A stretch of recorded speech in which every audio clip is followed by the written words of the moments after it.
Welcome everybody to the two-man power trip, the Black Man Thought and the Nerd Lifestyle. I'm Nicholas, Mr. Go with the Flow. And I'm the man with the plan, Maurice. And we're with a special guest. Guest, introduce yourself. Yo, what up, y'all, man? It's your boy, Mr. Blacc, a.k.a. Chocolate Ref of the Java Tears podcast and official referee of Battle Club Pro. What up, big dogs? Yeah. And we're back with another edition of the Blerd By Nature Podcast. What's up, y'all? What's good, people? What's good? What's goody? Black Anime Podcast number 202 out here. Welcome to Black History Month. We still following up. It's the vibes. What's popping, my peoples? How's everybody doing? How's everybody week been? Yup, let's step into that vibe, guys. Go ahead, y'all. I'm listening. Let's go. That's good. Anybody, whichever one want to step up first. How was your weekend going into the week? You know what? My weekend was chill. I hung out, did a couple of things. Regular weekend. Tried to chill it out. Okay. Because I knew Monday was going to be a pain in the ass. Oh shit. So step up. What's the pain in the ass? What happened this week? So they did some restructuring last week. So some people that were here last week ain't here this week. Yeah, you told me some people got the boot. And so part of what I do is I have a couple of roles. So I do my day-to-day, but then I'm also liaison to the other side in some other teams. And one of those teams really got chopped up. Oh, and I was working on some projects with them, and it's just like, ugh. And so one of them is digital signage. And so I've been working like the last couple days trying to get this new digital signage box to do what it's supposed to. Yeah. And it's just been a pain. Because I didn't spec this out, so when I got it, I was just like, "Oh, I don't like this thing already." And the more I use it, the more I dislike it. Oh. And it's just one of those things that you're kind of stuck with at the moment. Damn. So I just got to make it work the best I can at the moment. That freaking sucks, man. Yeah. That gutting and getting rid of that whole team. Like I'm guessing there's like probably one person left or something. Something like that. And they going through it, so I try to help them out as much as I can. How many people was in the team before? Oh, the main team, there was, and on that particular team, there were about 4. Damn. So they really got gutted. That's outside of their manager. So their manager's not there anymore, and 2 people for their team left. So what happened? Why they fired them? Like, they was stealing money? No, it's just they've been restructuring the entire organization, trying to fill out redundancies. But the people up in C-suite don't really know what's going on, so they think, "Oh yeah, we're gonna let you go," and then realize that, hey, that was the only person doing that and that and that and that. Yeesh. They really put most of y'all on that chopping block. Yeah, I'm like, y'all people are stupid. And what they gonna do? Replace a lot of those people with robots? I don't know what they're gonna do, because the jobs they were doing, that like you really can't automate. So it's like they'll find a way. They'll try. Good luck to them. It sounds like some tricky shit. Yeah, so it's just now trying to figure out. Or you know what jobs do? This is gonna go. You know what jobs do? They pay you extra $2 and say you do it. Oh my god! Or they might not pay you that. Not even. They will definitely just try and leave you to survive as you can. Yeah. Oh, we both had that conversation plenty of times. Yep, that's a whole mess. But then I'll be like, no, thank you. I don't want it. So that's been kind of the heavy bulk of this week for the most part, right? Yeah. Well, it looked like you're looking forward to that half day tomorrow for sure. Oh, you know it. You know it. I love them half days. I feel you on that. Well, for my weekend was chill. Me and Kenny was chilling for the most part off that. And then, so Monday I finally I came back to work, and then in our section where we're at, because I'm right where registration is, we've had a lot of issues because we didn't have like really a door to hold off anybody that's come to registration, and they always act like pissy about stuff. So like we always ask for like a door to be there, so there's like a divide between us and the patients, because we've had different situations where people want to like fight people and whatnot. So instead of them giving us a door, they gave us like half a window shut. You know, like Oh they put no! they put like a wooden barn block. You know what you do to like keep in the animals and shit like that. So I came in there on Monday and I was like, "The fuck is this?" I see half. What do you mean by the door block? Like, what do you mean? Like what we used to have was just some you know how they block off the line with some rope and you could just move we could just move it at any time. So we had that situation where people would just kind of walk into the office and stuff like that. We tell them back behind the line and shit like that, but there was like no real protection. So over the weekend it looked like somebody in like the back rooms was fixing up like half a door instead of giving us a full door. They gave us like a barn shut where you know you have a piece of wood there that you fix the latch and then it keeps the like pigs or the dogs from like jumping over some shit like that. What, do you mean like the ones that you see in the bodegas? In the restaurants? Like that type of door? Yeah, like the under door. Like it's missing the top part, it's just straight bottoms. So I walked in on Monday and I was so confused. I was like, the fuck is this? So I'm figuring out the whole time I was trying to mess with the latch and shit like that. I'm like, all right, so I don't know. So I finally, fixed that shit to open that up, and then I get in the room and I'm waiting for everybody's reaction when they all come in. I hear my supervisor, what the fuck is going on? What is this? So like we didn't know going into this shit. So that was a whole saga figuring that shit on Monday, because they hear a request from us and then they just do whatever the fuck they want and then they just never tell us, and then bam, we randomly got like half a door there. So we just been kind of maneuvering. We kind of been trying to maneuver that for the whole week. I'm trying to picture this half a door, and every time I picture it, it makes me laugh even more. Yeah. No, because it reminds me of that door that used to be in the office at school. You know what I'm talking about? It's like it's a little half a door. Yep. It's like a long desk, a little half a door, and like the parents be yelling over it. Yes. Pretty much. Okay. As far as it, the only thing it really stops us from people to like straight up come into the office and stuff like that, as long as they don't like grab at the latch or some shit. But other than that, that's about as far as that goes. It's upgraded by like tiny bits, pretty much. Well, grandma grabbing the latch, so. Oh, okay. So there we go with the second thing, because I think this happened on Wednesday. So a lot of people was out and stuff like that, and they needed a little help in the booth. So it didn't even take that long. I was helping in the booth real quick. I go over and there's this lady who's checking in for her stuff, and I'm trying to check her in. Now, when you go in to check in for your thing, we gotta find out if you have insurance or not. I see that the lady just had registered recently, but she had no insurance on the block. She had no information about any insurance in there. So I asked her about it, and I was like, okay, so did you get any new insurance? She said, yeah, but it's not in the system. I gotta go talk to somebody and get the information, because she didn't have the ID number. She didn't have the card itself. She didn't have anything on that stuff. So I was like, oh, okay, so the person's here. She didn't right have a now. social? She didn't have any of the actual medical ID that we need to put in the system for us to know where we could bill and stuff like that. So okay, so I was like, all right, so you have an insurance coming in today. She said everything's all official. I just need to go to somebody to get the information and come right back. I tell her, okay, cool. So get the information and come back to one of us so we can check you in. No problem. All right. I wait until a day later. My coworker hits me up to come talk to me about a situation that happened yesterday. She come up to me, and then this is how shit gets misconstrued and flipped all the time. She comes into my office and she tells me, yeah, so the lady came by and she told us that somebody from over here, me, told her that she couldn't be seen because she didn't have insurance. I was like, oh boy, that wasn't the conversation. She misheard you.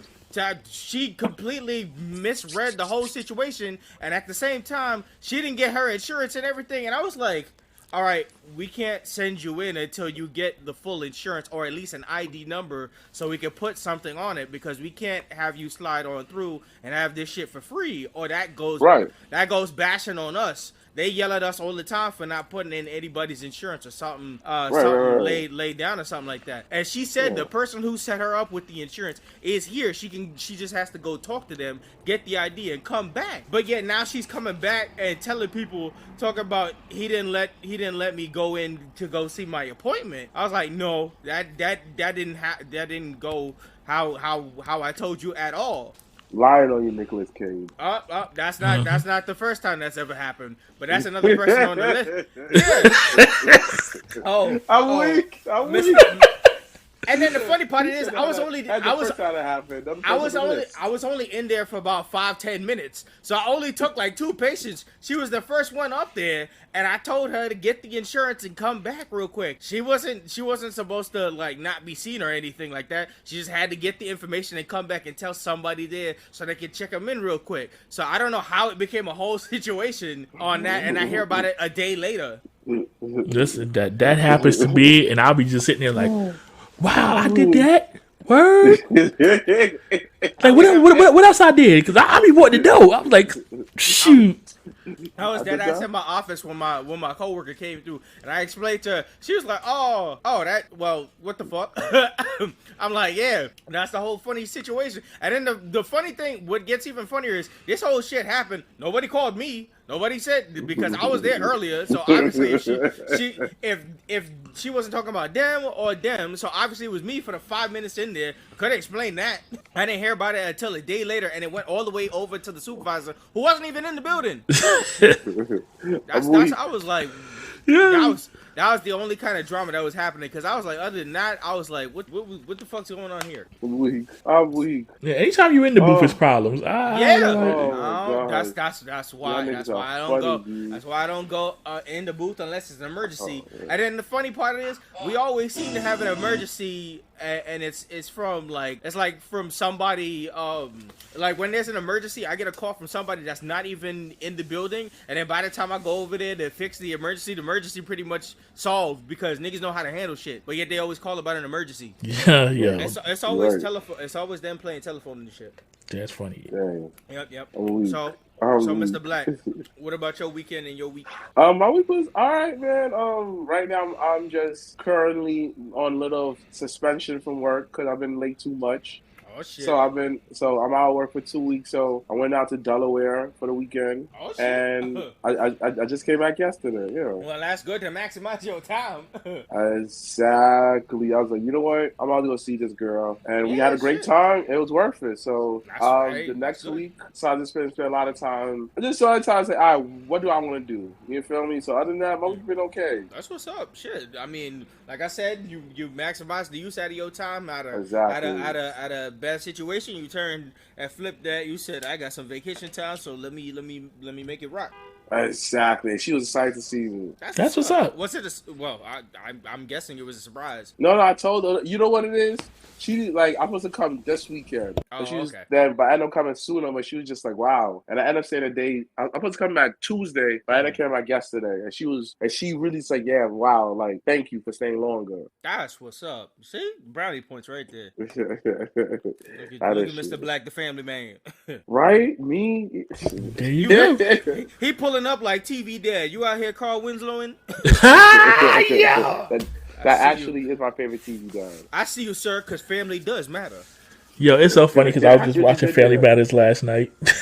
Y'all see the new Progressive commercial with Carl Winslow and all that shit? Facts. TV Dad and shit. How he upstages other dads out of nowhere. Yeah, that's crazy. Them shits be funny, man. But nah, I'm weak. That's what's up. That's what's up. So that pretty much closes out Vibe Guys for us, and let's step into off the cuff discussions.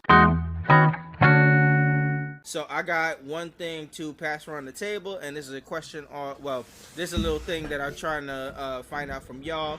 So this off-the-cuff discussion this week, I wanted to talk about important black characters in animation that come to mind instantly, and why. Let me know whichever one of you guys want to go first. Who's a black animated character that comes to mind that's like important to the history of like black animated characters? I have to say all time it's Gerald. Gerald? Gerald. Hey Arnold. I think Gerald's one of the keys because Gerald wasn't a stereotype. Yeah. Gerald was just a black kid. He was intelligent and he embodied what we are, storytellers. Agreed. Like he was the best storyteller always about making money. It was just like, yo, he's one of the our key black figures. Gerald. Gerald knew about all about handling himself out here and just chatting it up, and he had a good family at home. He did, yeah. Yeah, he did. Yeah, all them stereotypes about what's going on with with the family home. He had a 2-parent household. Family was together. They was solid. They was all smart. True. Big respect on that. Big respect on that. So I definitely agree with you. Gerald definitely won. Co-host. We got Virgil from Static Shock. Oh wow, Virgil, he's back. Yep. Yep. I mean, it's obvious to us, but tell us why. Why did you pick Virgil? I don't know. For reason, Virgil always resonated with me because it wasn't like, oh, he was like, I'm this great superhero. He's like, nah, I'm just a normal kid. I got these superpowers now, and then I'm gonna make the best of the situation.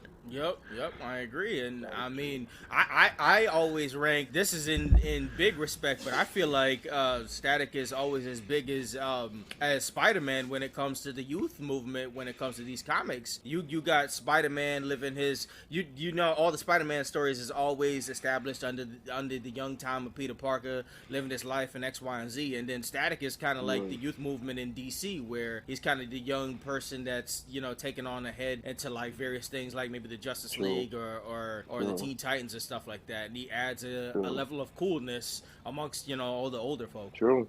Yep. For me, I'm gonna say John Stewart's Green Lantern. So he's definitely he's definitely an important figure, especially if you look at Justice League and Justice League Unlimited. I'm gonna be honest. For me, growing up, I didn't know no Hal Jordan. I knew a John Stewart. Me either. I didn't know Green Lantern started out white at all.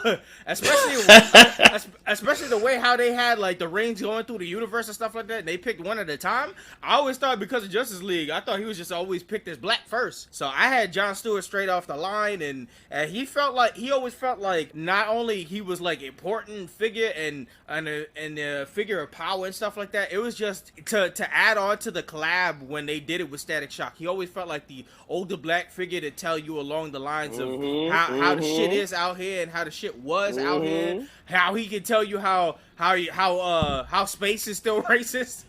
like shit. Like he tell you how the real really be. Like his stuff when he met up with like Static was iconic, but him standing on his own was truly like iconic in it itself. And it's like he was definitely what brought me to Green Lantern in the forefront. Okay. I definitely gotta agree with you. Hal Jordan was like, I feel nobody really, how should I explain this? He in my felt generation. like because even me watching, he was important to me. Like watching it live, he always felt like every character felt equal in some type of way. Every character had their own episode, their own story arc, everything. Exactly. Every character didn't feel like an afterthought during that time during DC. This is why DC animation was so important. Super agreed. And I mean, for a big figure in that specific team and stuff like that, it was always great to see the prominent black figure of John Stewart in and amongst with all these figures. That's like Superman, Batman. These are people that you like kind of grow up with, and you see this big black figure right there in the whole group of people defending the universe. So that's what's up. Don't forget the barbershop episode. Yeah. The little stuff like that, the barbershop episode. Yep. Who was the voice of him again? Fillmore, which is funny because he's both him and he was Static. Yo. So when they did a collab episode, he was kind of just talking to himself. He's a cool dude though. Oh yeah, meeting him was a very good experience when we went to Brooklyn Comic Con. Yeah, exactly. Phil was dope. I mean, it was a good experience, Brooklyn Comic Con. When is it again? I think it'll probably be this June. This June? I would think so. It was around June that time. I think it was around June. Going again? It's definitely the summer. Yeah, we mobbing out again. We'll figure in the balance because we trying to see about BlerdCon and stuff too as well. So the best day to go is on Saturday, right? Yeah, I mean if you wanna if always the most chillest time is always like Sunday, but if majority of times the most popping day is usually Saturday. Okay, I'm gonna go.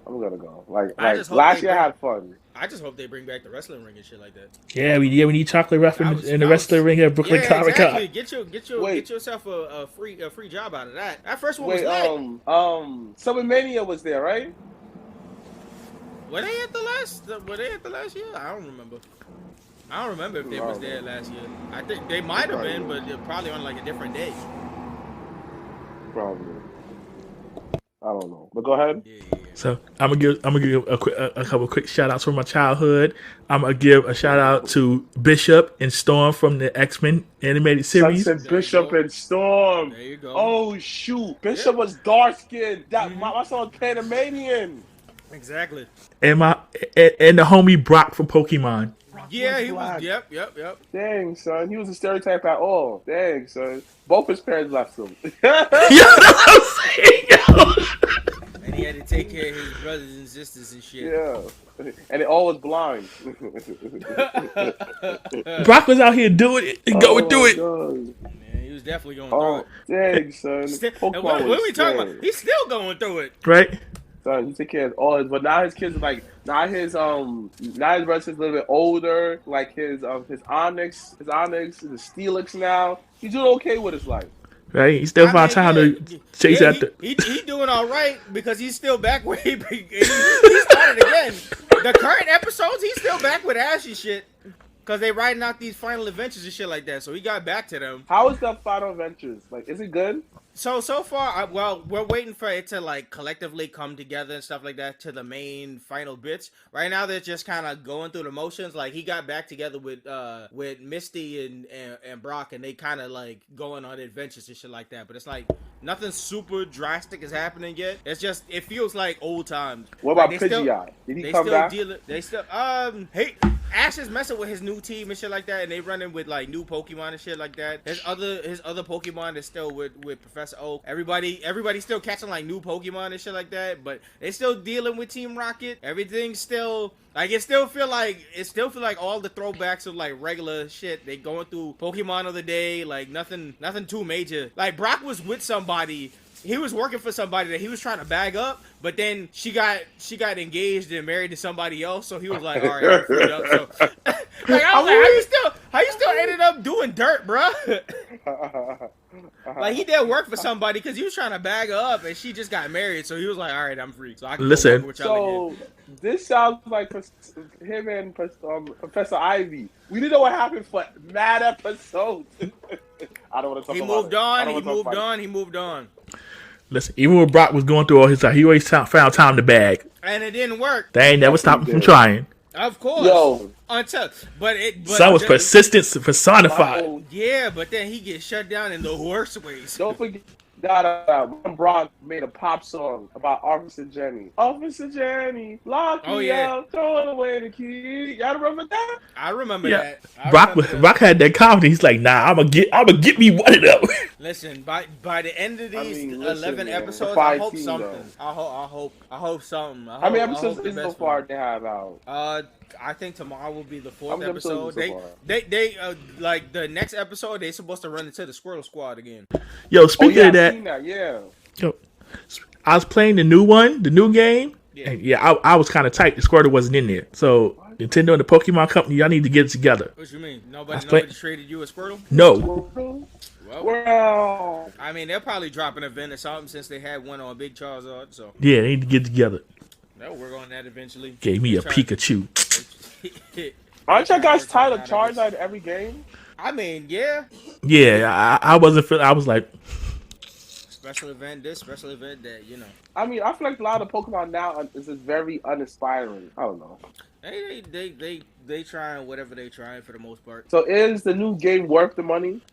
Oh, this new one was fun. Like I liked it. Yeah, the story and putting that all together, that was super fun. It was a lot of shit that you had to do, but all of it came together and it kind of made sense. And you kind of go along and kind of enjoy the people that you meet. So yeah, they put a good story together. I feel way more attached to the people they had grouped you up with than previous Pokemon games. Some of them niggas, I couldn't remember their names. These group of people, I feel like you rode out with these motherfuckers. All right, you say it's worth it. Yeah. So story wise, yeah. Because yep, I have a turn base like that, but you know what? I might come back to it just for Pokemon.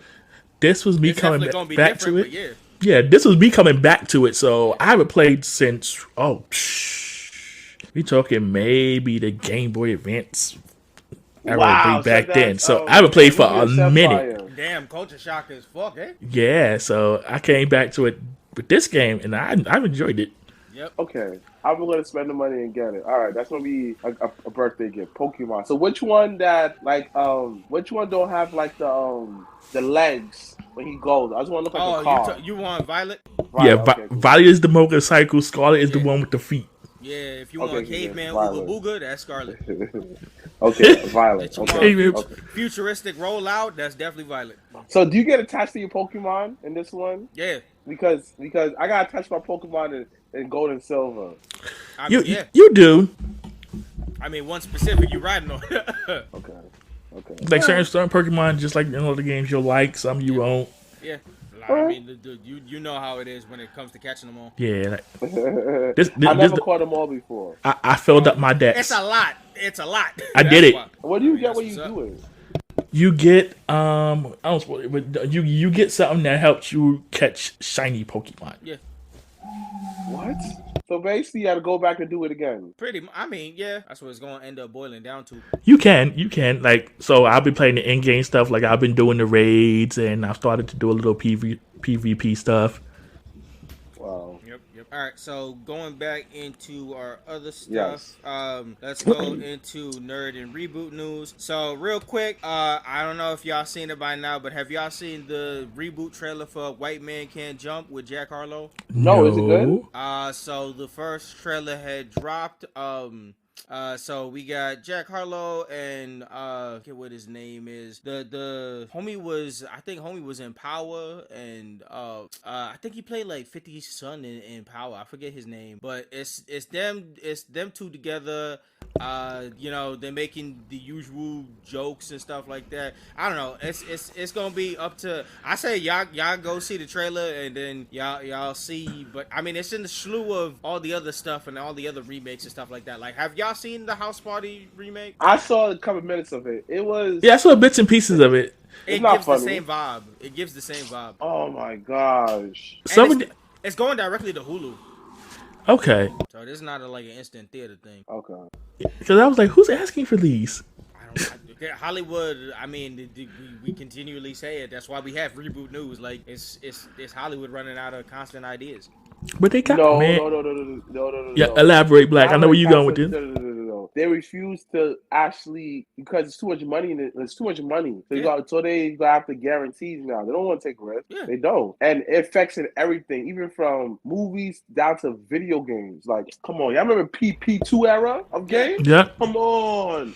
They don't want to take risks. They rather take a reboot or something than to try something new. Yeah, because they knew the names of IPs that'll probably, spark an interest from people. Yeah, that's annoying because it's like, give somebody a shot. But in an example, like, you're not gonna have something talked about to the level of like just as an example, House Party reboot isn't gonna be talked about or like award capturing like something like Everything Everywhere All at Once. Like, that's creative, and then this is the reboot. Like, this shit's not mixing. You gotta take the risks. Yeah, at this point you saw have Nicholas. Y'all saw the movie House Party? Yeah. You know G1? Yeah. I saw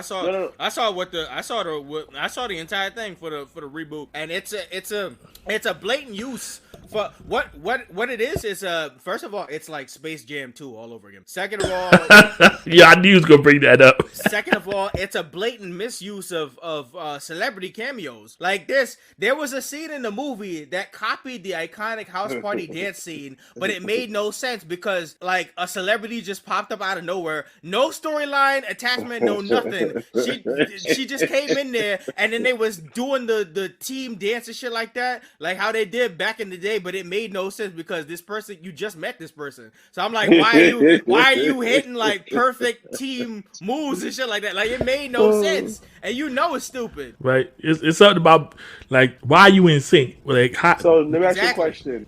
What made out of 10, I know it's not the show for it, but like I have to ask. 10 be the greatest, 1 be the lowest. What you give it?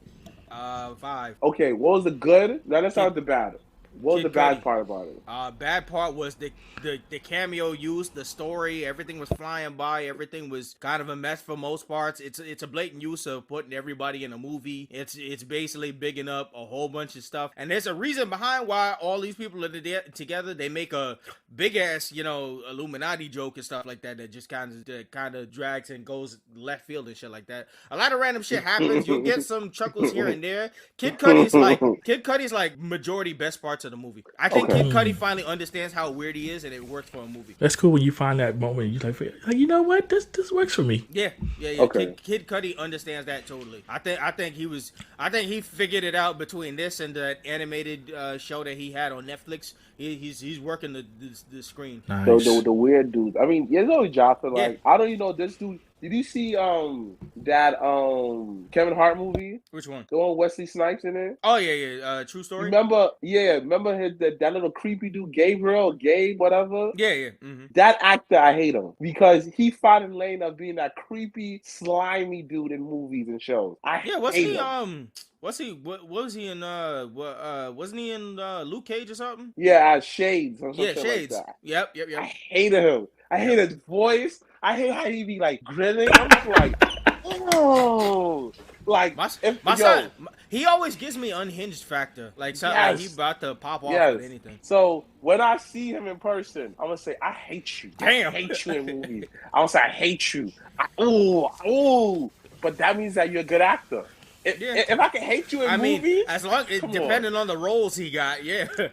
No, I hate him all the roles he in. He's such an asshole. It's hard to. Except for no. Well, that's kind of a shame because in a True Story, he's supposed to be the sympathetic. No, he was though. Like he got on my nerves. I didn't cry when he died, so he's a good actor. Him and Jake Gyllenhaal.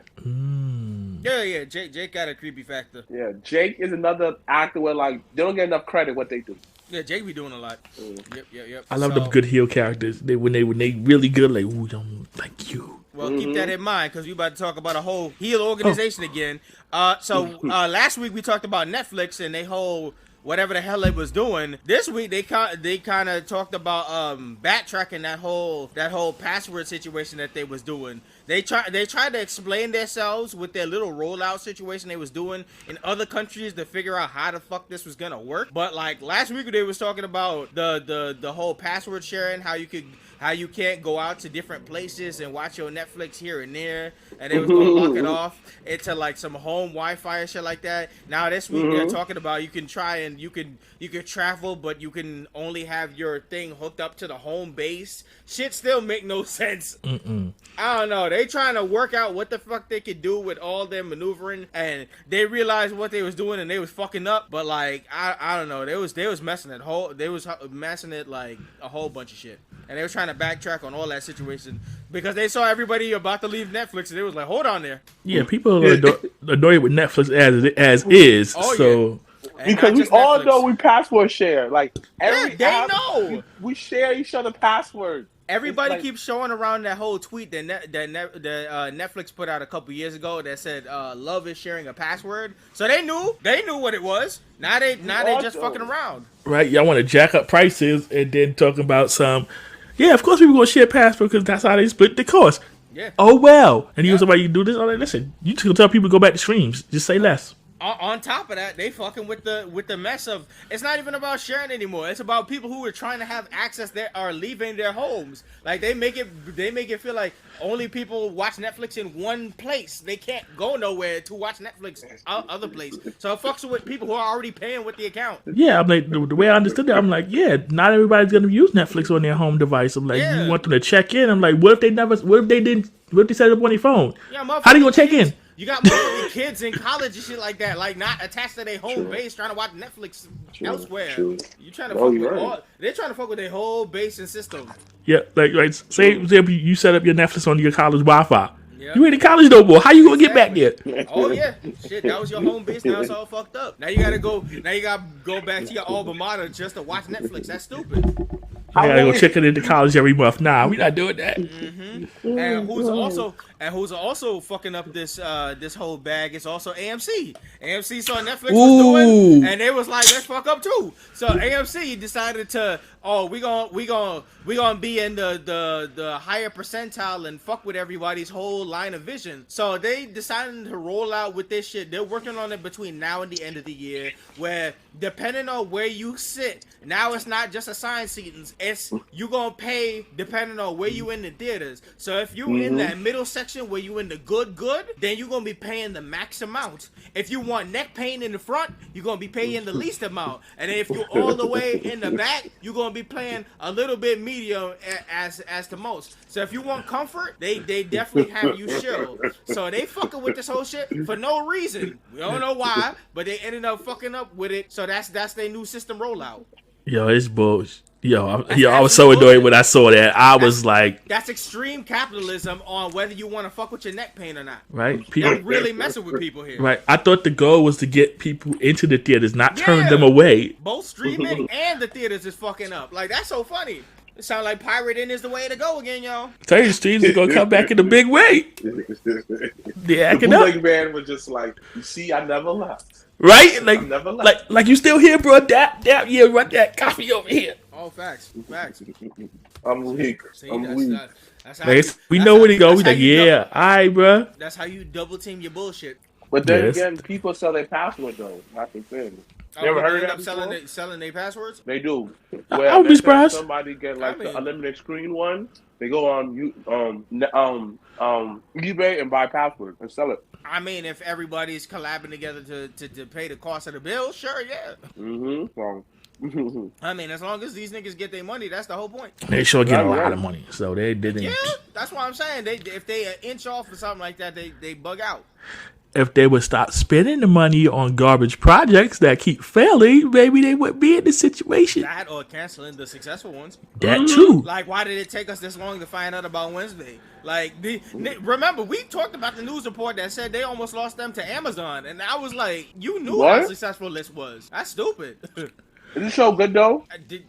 A lot of people enjoyed the damn show to the point that it became a whole craze on TikTok, but yet they decided to put out the information after we dropped the podcast. That's definitely that's the hill I'm willing to die on, because we decided to finally record the episode. A day later, they decided to finally announce Wednesday season 2. Shit came out in November. They knew how popping that shit was within a week. Where's the season 2 announcement? Why did it take so long?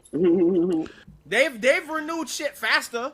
I don't understand why they was on the hook for. I know, maybe Amazon was negotiating. See, but the mere fact that they was negotiating this close to the fact that people thought it was gonna go over to Amazon, me and you definitely fucked up. You're right. Like, y'all raising these prices and losing y'all big shit, so what's the point?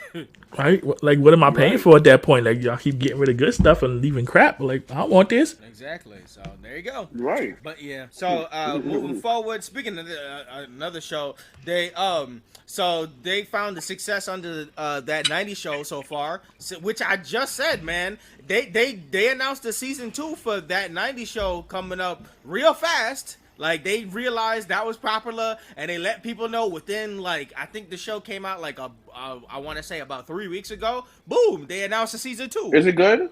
Yeah, it's good on its most parts. They collaborated. They got the people. They got the people coming up, but they don't overshine the new people. It's good overall. If you like that 70s show, you're gonna like that 90s show. I loved it. Yeah. So yeah, you should enjoy that 90s show. Nice. Yeah, that's my favorite show though. Growing up. So we got that. Disney once again having their hand in another anime. Disney and Disney Plus and Hulu and everything under the mouse. The mouse grabbing up big anime stuff. So there's an anime called Heavenly Delusion that's making waves over there. So they getting their hands on another anime property. And I mean the mouse wants to be a big player in this game. Well, the mouse got the money, so yeah. I mean, I don't know how this was a shock. Once the mouse got their eyes on the prize with anime, they was like, so we want a piece of that puzzle, obviously. True. So that's the thing on that. So we was talking about this earlier, but this HBO Max merger is once again it's a fucking mess. Before we go into that, y'all think the mouse might buy WWE? I mean, I'm pretty sure they are playing and all this shit, but I heard the whole Comcast situation making them look a bit iffy on that shit, depending on Comcast. Comcast buying in or leaving it as is might lower the cost, so it's depending on how they want to work. I'm confused. What's big about Comcast? Like, why is Comcast so important on something? Comcast has a base of the people are watching it. Like I heard, this goes all the way back to like even when Disney ended up buying Marvel. Comcast had a hand into trying to buy Marvel themselves, and because Disney saw how Comcast was interested in it, it kind of raised the stock and the price of how much Marvel was, because Comcast was offering Marvel a ton of money that they was coming in, and Disney had to match with the product. So Comcast has a little voting right power that it seems like if Comcast is interested in it, it shows this is where the big players want to play. You stupid dogs. Yeah, it's business shit. Mm-hmm. It's seeing how people are. It's seeing how people are interested in shit, pretty much. Makes sense. Okay. Yep. So it's all about seeing what shit. But yeah, I mean, if the mouse won his hand in WWE, I mean I feel like it'd be cool if that direction goes up. People always mad when Disney put their hands in shit because they got a monopoly, but it's like Disney and WWE kind of go hand in hand. I agree. Like it's not out of the realms of impossibility. When people look at WWE, they think of like that's the Disney of wrestling. So it's like I wouldn't be against it. And honestly, if this ends up being a super theme park, that's kind of I wouldn't be against it. Yeah, and don't wait. Comcast owns USA, don't they? I think it might have a hand in it. Very interesting stuff. Yeah. So I mean, if they wanna own it further, it all depends on how they wanna maneuver it all together and stuff like that. Like who's like after they take over the reins, who they want to put in position of controlling the show and whatnot. I said this before. I keep saying this. We're the last days of a WWE owned WWE, which is wild. Yeah, we never thought we'd get here, but it looks like it finally, after all this takeover and whatnot. I mean, we did put it to the atmosphere though. Yeah, Vince needs to sell. Vince needs to step down. Blah blah blah blah. I mean, we more or less definitely thought it was going to be like a passing of the torch in the family shit, but we didn't think it was going to be like we never thought he would like really agree to sell it. Yeah, we in wild times. Yeah, I thought this would have been like a next generation Vince is gone shit, and they want to sell it and they want to merge it with something else and shit like that. Like we never thought this would have been happening while Vince is alive. I agree. Yep.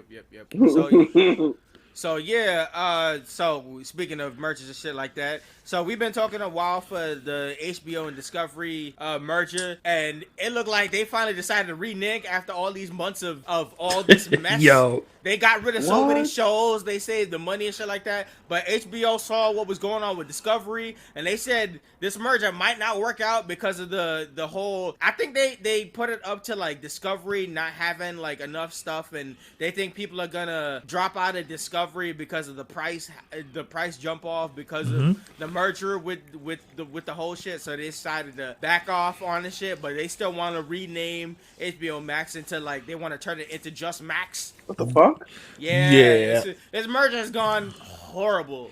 For them to renege at last minute after deleting so many shits just to do this merger is the funniest shit. So now what are they going to do moving forward? They just going to rename it and keep pushing. This was terrible.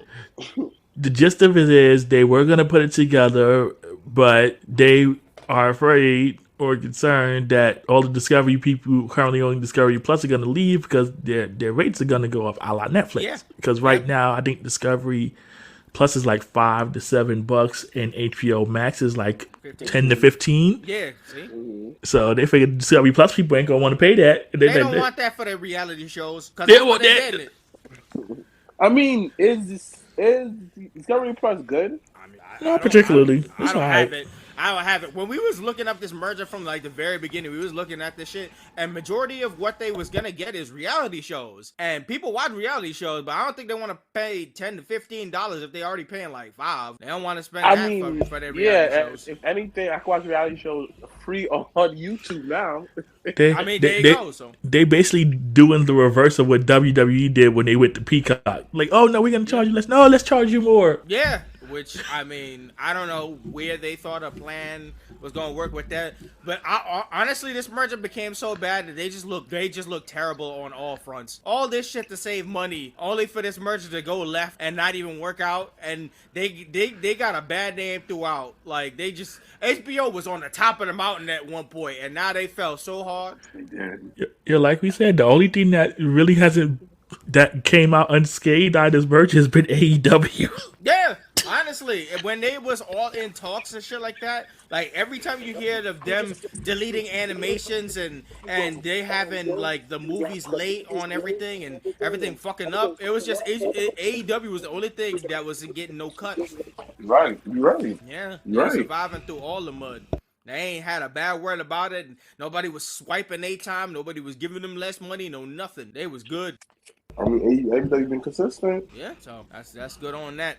So I was talking to co-host about this earlier, but it looked like the guy who's going on. So there's been a little controversy about the IP stuff going out with Disney like classic shows and movies and stuff like that. Like the whole Winnie the Pooh is coming out next week. The Blood and Honey horror movie that they got going on. So the guy who's making that movie wants to make a quote unquote Disney horror universe because he's also working on a Bambi horror movie, and he's also working on a Peter Pan horror movie, and it's all under his umbrella. So he's trying to make it collab to make like a Disney horror universe type shit going on. Yeah, he's already working on the Winnie the Pooh too. Like he's that man must be stopped. Apparently he not gonna stop one way or another. He ain't even start making money off this shit, and he just keeps going because the IP ran out. Yeah, it's so after like many years, I think it's held up to possibly up to like 100 years that you can hold on to something, and Disney's held on to these IPs for like so long, so it finally went out to the public, and it's like somebody put out a tweet earlier I saw, and it's very true. Like instead of people being creative with it, it's starting to be a sort of thing where people don't want to be creative on it. They just kind of want to take Reddit threads on like horror ideas on like classic childhood things and turn these into like massacre shit. There was like, someone was joking about, they was like, instead of doing creative things with this shit going to public, they just want to go on Reddit threads and find out about horror shit. Like, remember that old story about how the Rugrats weren't really a thing? They were like a figment of Angelica's magic. Yeah, the dark story of that, and people just kind of want to do that now. Like, once it goes into public, they just want to do shit that'll fuck up people's childhood. Leave the memories alone. Nah, that's not what they want to do. No, that's obviously not what they doing anymore. And leave Bambi alone too. No, Bambi's next. I believe them at one point. Bambi's next. I heard the synopsis on Peter Pan. It's about Tinkerbell's gonna be an obese drug addict and shit. What? Oh nah. Yeah, Tinkerbell's supposed to be an obese drug addict that's trying to kill Wendy. What? Wow. Yep. I feel so uncomfortable. Right? Oh, you think that's bad? Wait until we get trailers and shit like that. Like I mean, from jump, this Winnie the Pooh shit has been. It was good for a laugh a couple of times, but like now you gotta see. Now we gotta see what this does in the money. Cause I mean, joke shit kind of makes bank sometimes, as long as you sell it as. True. Oh, boy, I hope this thing don't succeed. We'll see. I think it might do bigger than the mean one. It's bad. Well, it's not. The mean one wasn't from the same guy, so I didn't like that was out of left field that they did that, and it was like not connected to any of this shit, but it just kind of fell under the wayside. And watch that get a sequel. Well, facts. The mean Thank one? you. Yeah. It's dependent because the guy who worked on it is the guy who worked on Terrifier, and Terrifier is doing way better, so he might just stick with his evil clown shit. What's Terrifier? Terrifier is that graphic clown movie and shit like Chris Jericho was in it just recently, but it was like if you see this creepy black and white clown, it was the movie sell on the horrific shit that he used to like butcher and super kill people in like super horrific graphic shit like that, but it's filmed in a way like it's filmed in like college style, like very choppy and shit like that, but people came out in droves to go see the movie, so the movie made way more than it was supposed to make. Did you see it? I didn't didn't see it. I just saw scenes of it pop up on the internet and shit like that. And it was the way how he was chopping up people. That shit was way graphic. It was like NC-17 level way he was like ripping out the brains and chopping out the backs and shit like that. It's gore porn. It's straight up gore porn. Oof. Wow. Yeah, so that's kind of the way that they want to go with this. So I don't know how this Blood and Honey shit gonna go, but regardless, that guy's making a sequel. He making a Disney horror verse, and I just wonder what's next gonna be in this shit, because I know it's not gonna stop at Peter Pan and Bambi. Well, I guess we'll see how long the mouse tolerates it.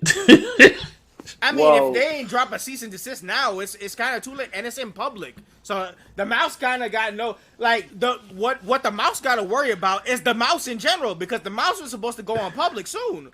I guess the mouse just gonna pay him off. Like, listen, y'all need to stop. Here, take this bag and go away. I think that might encourage the way how the motherfucker's going. I don't think the motherfucker's gonna stop after a bag of money.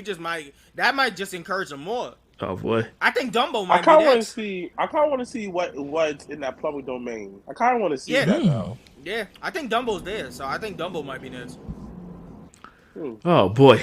Pinocchio's obviously there. So after our year of 2022 was the year of Pinocchio, because they came out with like 5 Pinocchio things for no reason. Yeah. Were they good? One of them was, and that was the one on Netflix with Guillermo del Toro. That was the wildest adaptation of Pinocchio I've ever seen in my life. That shit will have you asking about God and the fascist war and a whole bunch of other shit. That shit was buck wild. So Pinocchio, okay. Yeah. That one on Netflix. Yeah. That shit will ask you way too much shit about life. All right, I'll watch it tonight. Yep. Shoot. Okay. So the last couple things on the news, they announced, I think today, that they're dropping a Spider-Man Noir series on Amazon. That's gonna be another animated series off that. So we're gonna have Spider-Man Noir going on. So that'll be cool if anybody remembers the Spider-Verse movie that was going on. I don't know if it's gonna follow up on that very character and stuff like that. So that'll be cool.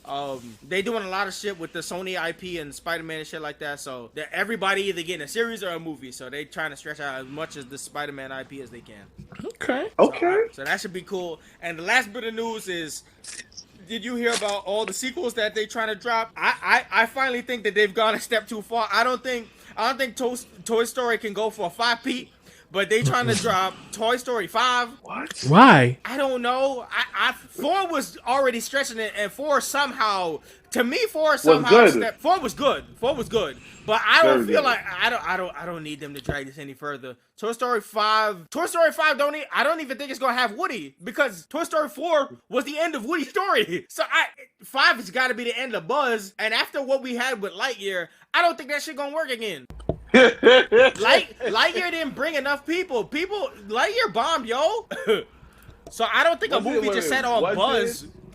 But was it a bad movie though? It was an alright movie. It was okay. Damn. I enjoyed it. Yeah, we enjoyed it. We enjoyed it, but overall that shit just didn't work. Okay, would you watch it again a second viewing time? I kind of did, but I had it on in the background. I would. All right, so that don't count then. I always measure a movie of if you can watch it a second time and still enjoy it like you watch it the first time. If there's no replay value, then the movie was just okay. It's alright. I thought all movies now don't have replay value though. Depending. Once again, like we said, if it's come with something creative, yeah, you'll probably want to see it again because it's something you ain't seen before. Like Soul, okay. Yeah. So yeah. Okay, I got an argument with Soul, but that's neither here or there. I personally think Soul don't got much replay value. Really? Yeah. I think Soul captured what it was at the time, but it just didn't capture, ironically, the soul. I think they decided on what they wanted to do in that movie, and I think it did not hit the replay, the value on it. I think the movie that they have coming up soon might have more replay value than Soul. I think Elemental that they got cooking up, the creative movie about freaking the water meeting fire. I think that might end up being good with a replay value. That shit looks creative. Okay. I'm gonna check it out. Good luck, Victor. Yeah, so we got that. But the other sequels we got coming out is Zootopia 2 and Frozen 3. Okay. Yep. I think I'm interested in Zootopia 2 because going back in that world, that shit was. I like the way Zootopia 1 went, and that was creative as hell. Frozen 3 is dragging it because Frozen 2 was a lot. Let it go. Yeah, let it go. Legit. They won't. And obviously they should let it go with Toy Story for 5. So that's Toy Story 5 is coming out. Yeah, I can't believe you said 5. They really want to drag it so far that they drop a bomb of a movie in the Toy Story number series, and I don't like that. They're lucky to have 4 phenomenal. I feel like they dragging it with this 5th one. What we gonna see? How much emotional heartstrings can you pull, man? So how you feel about Fast and Furious 5? 10. Sorry. I knew Black was gonna bring this up. I mean, have you seen the mini teaser trailers that they've been working with? Like they've been going through the years and emotions and shit like that with all their mini trailers. I'm just curious to see what this final trailer look like. I see an image of Brie Larson in that shit and Jason Momoa in there, but I don't know. Are we gonna see Dwayne? No. They kicked him out, so no. They didn't kick him out. They kicked him out, man. So my thing is this. So Fast and Furious kicked him out. DC kicked him out. I think it's The Rock. It is The Rock. And I don't think that people would admit that. Maybe it's him. It is him. Look at all the Samoans finding out these sisters and which Samoan out here ain't find a sister. Oh damn. The Rock got other kids? He got I think he got 3 kids. And I think they all girls. Yeah. He got Samoan and the 2 young ones. Right. Okay. And if you look through that Young Rock series, all he did was chase white girls. And he with a white woman now, so I don't know, man. That is true.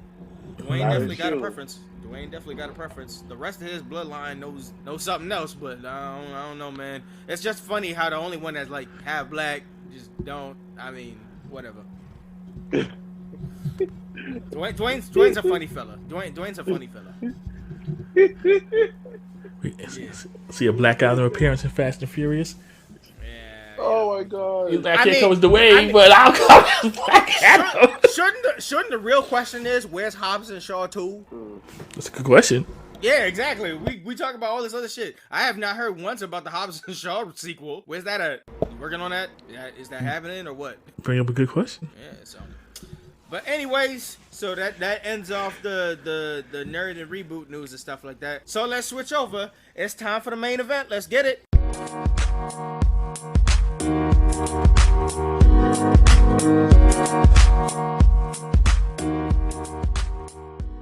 Main event segment here. Yup. All right, so we got Mr. Blacc on the call. We back in comfy couch. We're going to spit that knowledge about that Fillmore. We're going to talk about episode 1 and 2 and the show retrospective overall. So let's step into some fast facts real quick on Fillmore. So the fast facts that I have on Fillmore, it's an American TV series. The creator of this series, which was interesting to me because I didn't even realize, but Scott M. Gimple, who he was a white man that created this stuff, but do you know the stuff that he also had a hand in?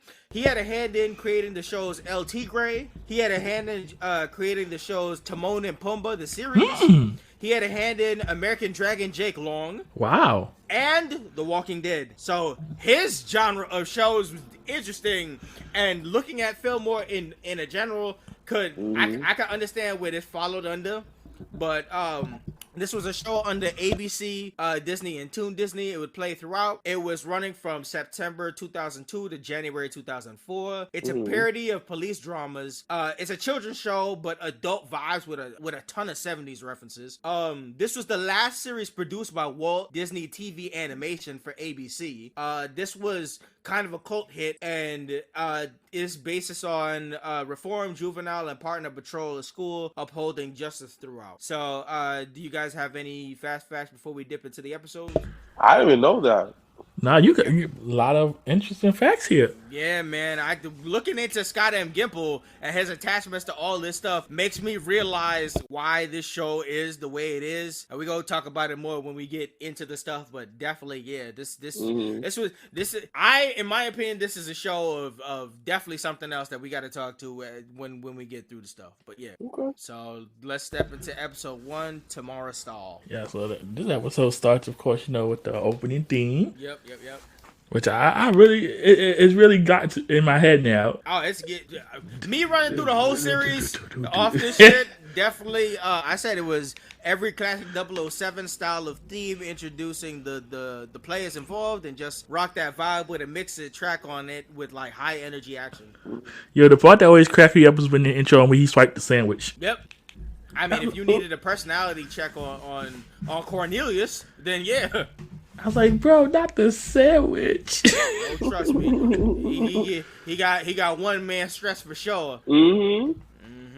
Yeah, for real. I'm like, Yep. So, after we get the intro, and we get Act 1, Flushed Innocence, right? Yep, narration on the episode, right?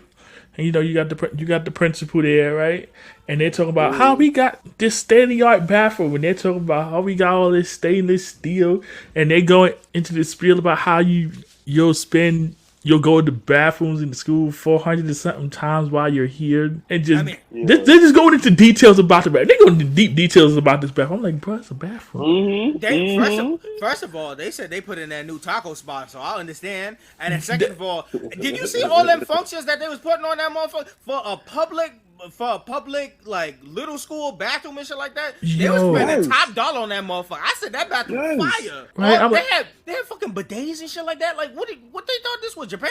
Yeah, I was like, what kind of school is this? They got the fancy. I'm like, they said fuck the classrooms, fuck new textbooks and all this shit. Y'all niggas getting the state of the art Japanese toilets with seat warmers and shit. They expect the niggas to not leave that shit. They obviously is not going back to class. Yeah, I'm like, at this point, I'm gonna stay my butt right here. Well, we know.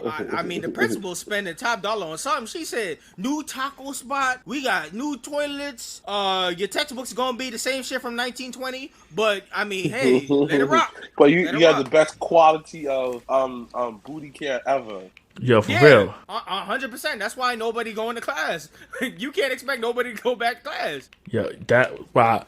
And so as they giving them presentation, they open up one of the stalls, and somebody done tagged it up. Yup. And somebody by the name of Stainless or some shit, because Stainless is written all over the bitch. All over. They go to the first one. Okay, maybe it's this one. They open the next one. Oh, shoot. It's a mess up in there. Keep opening it up. That's right? One thing I always liked about that show. Like, it never made us feel dumb watching it. Oh, no. There's a high reason why. And I'm going to talk about it towards the end. But like the themes that they do in this show makes me believe that they made this shit. But I feel like the appreciation of this show is more going to go on like when you're an adult watching it. Like, this is the perfect show to rewatch as you get older, because they put way too much shit in this show and they try to mask it under kids shit, but it's like you're never gonna get this as a child. Yo, well, Robin kills me here. Yo, the way yo, I'm with you on that 100%. Which one is that again? That was the girl that was over there explaining all the bathroom stuff. And she opened it. Yo, when she opened she talking. She big proud, and they all looked. And then she looked. She was like, "Oh, bro." She was like, "Nah." And she's like, "Let me check the next one." She's like, "Oh, nah, yeah, word." It was messing up her presentation and shit. Yeah, she was big mad. And they was like, Principal Foster was like, "Someone call the safety patrol." And so they got the bathroom all taped up, and we see Fillmore and Ingrid. Yep. They're checking the place out. They're getting their research and info and gathering all that shit. They team all together. Got the whole CSI going on. I'm like, They is taking this step by step. And any kind of crime drama TV shit you see today is exactly what they doing, piece by piece. Yep. They dead acting like this was a whole murder. Yep. Oh boy, Wayne was going up to take the picture. The automatic sprayer for the toilet kept going on. He was like, and so they over here, they just gathering clues, and they's like, Yo, and then we get out into also to Vallejo, the junior commissioner. Boy, when the most stressed motherfucker in the building, yo. Yo. Vallejo. Yeah, Vallejo, we going through it, bro. He's like, yo. Vallejo reminds me of every man that's like running a division, and you got that one hothead cop that you got to follow up on all the time. The amount of time this nigga be yelling the intro. Listen, all that man wants to do this episode was go fishing. That's all he wanted to do. That's it. Yeah. That's it. And that's stress. Right? He's like, yeah. He said, my pop's out there and I'm ready to go fishing, man. He's like, I got this new fishing rod coming. All I want to do is get this case off so I can get up out of here and go fishing. Yep. Can we do that? Right? Can we do that? Can we? Fillmore. Yep. So they out there checking out. They figuring out the color use. They want to run it back by the dark art guy. They trying to look into other big taggers out of the history, and I think they run into like the first dude is like Randall the Vandal. Yeah. Randall the Vandal, Yo, they going through a slew of people trying to figure out who could be big tagger in the building. Yeah, that was funny though. Randall is a person that Fillmore caught him prior. Yeah, someone was a good art person, made stuff with macaroni. Bro, they was acting like my son was a whole big time murderer and shit like that. They was checking in the art supply. They said anything you got on your stuff, like if you talk about like if you got mascara or if you doing anything, like they was talking about what he did when somebody dropped like a crayon or something, and he had 10 minutes on the clock and he super tagged everything. Like he was a big psychopath. Yo, they got him locked up. I was like, they said they got homie in a permanent state of detention. Right? I was like this the max prison of detention? I was like, bro. They said they don't even put him in class. They brought when his parents drop him off to school, they drop him directly into detention. Right? So he's in-house then. Yeah, they said he learned from closed circuit television. I'm like, bruh. This shit was buggy. And the way he was talking, this shit gave me big Hannibal vibes. Yeah. This shit was Silence of the Lambs, straight up. The one thing I liked about it too is just like the character were, even though they're over the top, these are people that you really went to school with. Yeah. Yo, for real. Right, so they meet him and they see him. And they throw the pictures down and like, yo, we need some info. He was like, uninteresting, boring, I don't care. Basically, he like, what's in it for me? He was definitely giving me like this was a Batman Joker situation where he trying to run through him so he can figure out the other villains and shit. I thought that he was gonna become his main villain though. Yeah, me too. I running through this whole series back and forth. I thought he was gonna come back. He gave me big time antagonist type shit. He did.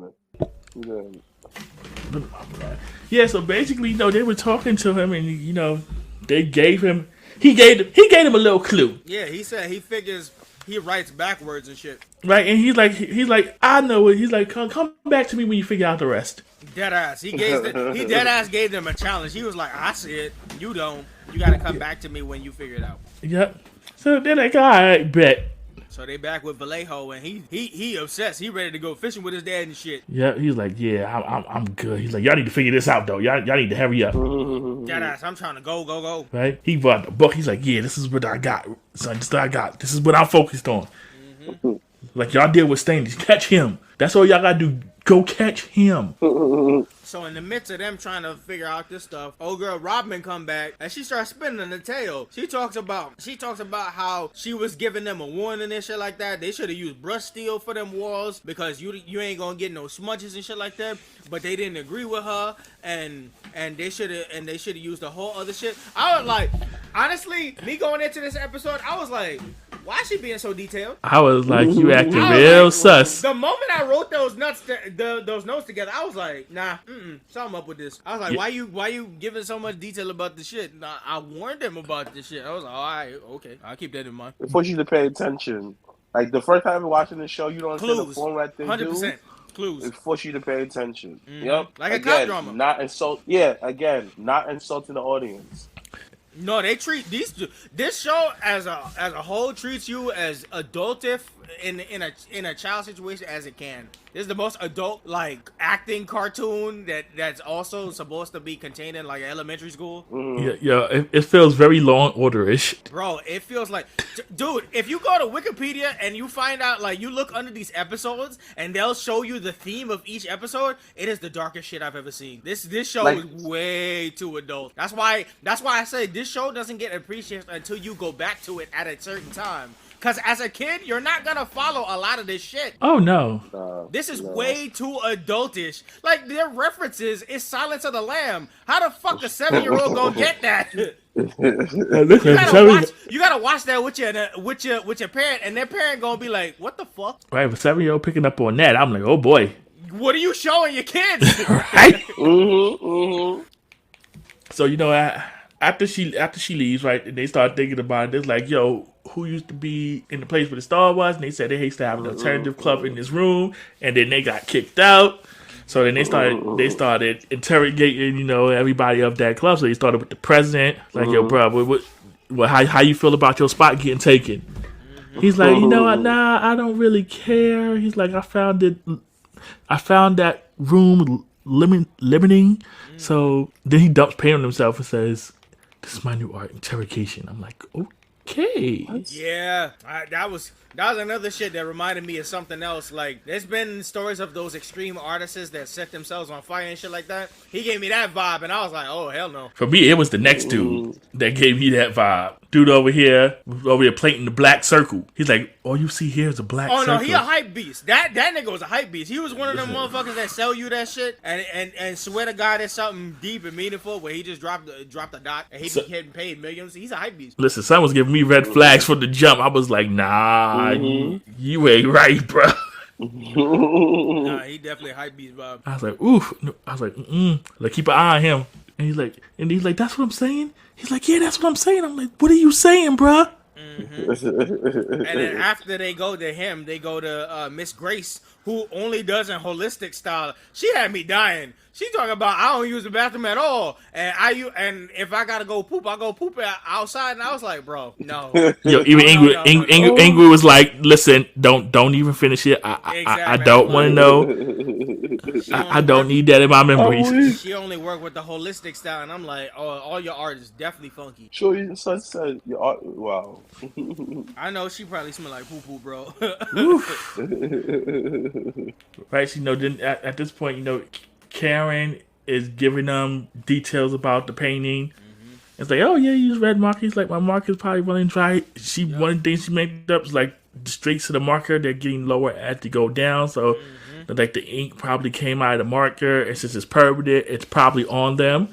So they go stake out the art supply warehouse, and they see somebody coming, and we get a nice little action scene where they're being chased. Yep, hooded figure out there. Yeah. And they going through some supplies and shit like that. We get that action part of the wheelchair race. Yes. So Fillmore was like, nah, son, what you not going to do is get away. He grabbed a rubber band, he pulled that chair back, and he said, fly. He's like, yeah. We got a whole chase going. They got a whole battle on these rolly chairs. Yeah, that was a fun battle. That was a fun little scene right there. Yep. And they catch the person, and they unmask to find out who it is. Oh yeah, Ingrid was clutched with the rubber cement. Yo, yeah, big time. And it was Mr. Blacc Hole. Mr. Tommy. It was like, yeah, it's me. Yeah, cuff me. Take me away. You know what it is. Right? And we get Act 2, the smearing of justice. And like you said, we see said Tommy all proud and stuff that he being taken away. He's like, yeah, it was me. I did it. And then so Vallejo is missing his pole and shit like that, and Fillmore and Ingrid, they was like, that's a bit too easy. Nah, something up with that. They feel like Tommy capping, right? And then we see old girl again trying to get these brushed stainless steel stars and stuff. And Principal Fossum's like, nah, we caught the guy. We don't need that. Get out of here. They start again. Yo, yeah. I want to say how that like the whole episode when you watching it, I mind you, you're a kid watching it, and you looking like, what the fuck am I watching? Because it's like, very fast paced. For like the show is like 22 minutes. The 22 minutes, it felt longer each episode. Bro, they're jamming this shit like it's a whole like if you seen any of those big town cop dramas, them shit's like 45 minutes. They're jamming all these. They got 3 acts each episode, and they are following up with this shit fast. All the time I'm looking like, yo, Robin, why are you going so hard for the bathroom? And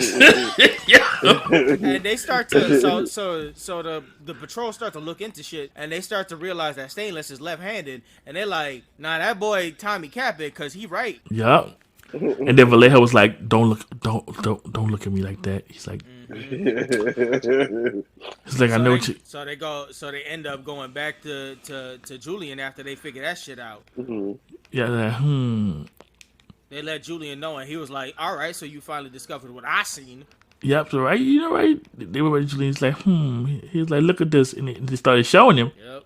They want his further assistance on all his stuff, and they end up offering him a return to art supplies under supervision. Yeah, he was happy though. Oh yeah, he was big bugging because he was thinking about it. He wanted to see what he could work with and shit like that. And then they fucked up because when Fillmore was dipping out and shit like that, he dropped the pencil, and they made a big inference on that shit. Yeah, they made a jump on that on the beginning. Like, yo, listen, this is what he did when he got a little piece. Yeah, they make it seem like that the whole vibe of this shit made it seem like he was a big murderer, and if you give him a little thing, he was gonna chop up everybody up in there. Yeah, you never explained that, right? No, right? They never explained why that leaving anything there was dangerous, right? Well, they told us about an example of what he did with 10 minutes and a color pencil, how he destroyed shit. Like what he explained was he was a misguided artist because he was shunned at the award show. Like, he should have gotten better at the award show, but he kept getting worse and worse and worse places. So that's the guy from a standpoint, because he does graffiti. Smart kid, he gotta be in-house the rest of his school year. Yeah, that shit is hard. That's how crazy it got. Like, he must have been the ultimate in tag and shit like that. It got really bad. Well, yeah, he goes into his story talking about how, like, he was winning art fairs, and then, he got in the second place, then third place, then he only got honorable mention. Yeah. And then he was saying, like, people don't even remember him no more. Yeah. Definitely remember that. Yep. So he said he wanted to be immortal. Yep. So he started tagging himself as Flavor Saver. Oh, please, we're gonna get to that too. So at this point, he flashed back into how Fillmore got him. And then eventually, out of all the pictures that Fillmore and Ingrid laid down, he's like, yo, if I was going to hit this one, he's like, I'll do this one. And then, like you said, at that point, we see Fillmore, the pencil drop out of Fillmore's pocket. And so at this point, Fillmore and Ingrid are staking out the bathroom that he told them about. And they doing normal stakeout stuff, joking and stuff, talking about what would you rather eat, macaroni or skunks and those kind of stuff. They pick on weird food to eat for sure. Yeah. So they get something in the walkie-talkie. It's like saying, hey, somebody's headed towards the bathroom. Yep. And we see it's the president from that alternate art club. Yeah, it's that weird dude, Frankie. Yeah, he went to the girls' bathroom, so they're filling up bus up in there. Yeah. And he's drawing a toilet. Man, they busting that motherfucker was drawing toilets. Like, come on now. Talk about toilets are the most beautiful thing of form and function. Look at this water and porcelain. I'm like, bruh. Wait. I don't know. I don't fucking know. And then, right, so then he goes into Phil was like, telling him, like, stay out of the girls' bathroom. Just go in there. Yeah. So they go in the boys' bathroom, and big old logo across some of the stall, Stainless. Yeah, and then they done get hit with a bathroom blast with the water. Right? And they trying to see who they couldn't see nothing. Nah, that was nasty too. Yeah. So at this point, Act 3. Yeah, at this point, Principal Falsup is giving Vallejo the business because they realize Stainless hasn't been caught yet. Yo, the principal and Vallejo, man, principal be on the patrol's ass, man. Yo, she be giving Vallejo big stress. He said, all I want to do is go fishing with my dad, bro. Wait a minute, did he ever meet his family eventually or no? Who? To go fishing? No. In general, down the road. Like Vallejo? I don't think that. Yeah, like I don't think I ever met his people. Nah, not the family that he be talking about. So Fillmore and Ingrid go back to the penitentiary, I guess we'll call it, to go see Julian, and it's like, yo, Julian's escaped, and then they go to his cell or his room or whatever you want to call it, and all we see is Flavor Saver tagged up all over the place. Yep. And then we see something on the monitors talking about welcome officers. Like, I left something for you. Y'all ain't gonna see me again. I'm out. Yep. He's like, nah. He's like, I got all the supplies I need. I'm about to go tag something up. But they noticed he left something behind for them to check out. Yeah. He's like, this ain't gonna never forget me, bro. I'm gonna be immortal up in this piece. Mm-hmm. I mean, he want to get caught, though. I don't blame him. So then he left him an old school paper, and then they see old Robin, and I guess they started to put something together, like, Yep. And then the English looking at the books and stuff and said, Robin done put in a request for 43 times for these doggone brushed stainless steel stalls. She got denied every time. And they started putting it together. They was like, maybe, yeah. Oh, okay. So this how you gonna try to? Since they kept telling you, no, this what you gonna do. Yep. So they go over to press Robin about that shit because she about minutes away from getting her brushed steel pretty much put in. Yep. But she all going into about these brushed stainless steel gonna take me to the top. I'm gonna be student council president and valedictorian. She got a whole plan worked out.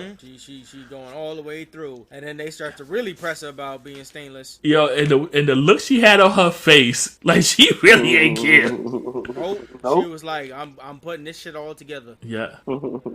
Yeah, and she's like, look that way. It's like, you ain't got no proof, so Ingrid pulls up her glove. It's like, we got proof now, and she dipped. He was shocked. She books and admits it pretty much. Yeah, it's like, dog, we got a runner. And then he ends up chasing her in that mall cart and using that fishing pole. And then she started explaining herself to about, I'm going to put it into fees. Like, so what if I had to tag up a few stalls? Dang, you right. Yeah, she don't give she ain't got no remorse whatsoever. Not one fuck given. Yeah. Yeah. And it, like, if you look at it, just like you just look at it. Right, the first episode, all of these looking like y'all niggas are so extra. It might be a Cobra Kai. That's what I'm saying. Yep, she like, y'all gonna remember the name Robin Spencer. She's like, I don't get about this stainless stuff. Like, I'm out. Shit, sure, I deal with them. You right.